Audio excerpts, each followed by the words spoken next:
కాస్త గ్యాప్ ఇచ్చిన వరుణుడు మళ్లీ ఫామ్ లోకి వచ్చాడు. తెలంగాణలో మళ్లీ వర్షాలు మొదలయ్యాయి.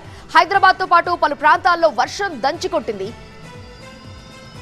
హైదరాబాద్ నగరంలో వర్షం దంచికొట్టింది. ఫిలిం నగర్, మణికొండ, బంజారా హిల్స్, జూబ్లీ హిల్స్, పంచగుట్ట, అమీర్పేట్, ఖైరతాబాద్ ప్రాంతాల్లో భారీ వర్షం కురిసింది.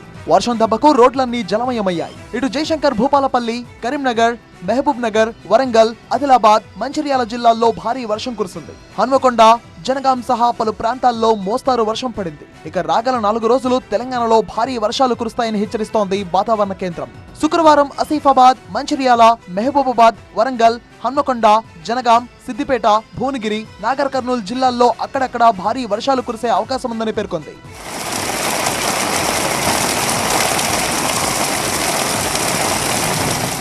మిగతా చోట్ల ఉరుములు, మెరుపులు, ఈదురుగాలతో కూడిన వానలు పడే అవకాశాలు ఉన్నాయని పేర్కొంది. అలాగే ఖమ్మం, కొత్తగూడెం, నల్గొండ, సూర్యాపేట, సంగారెడ్డి, మహబూబ్ నగర్, నాగర్ కర్నూల్, జోగులాంబ, గద్వాల జిల్లాల్లో తేలికపాటి నుంచి మోస్తారు వర్షాలు కురిసే అవకాశాలు ఉన్నాయని చెప్పింది. ఈ క్రమంలో ఆయా జిల్లాలకు వాతావరణ శాఖ ఎల్లో అలర్ట్ జారీ చేసింది.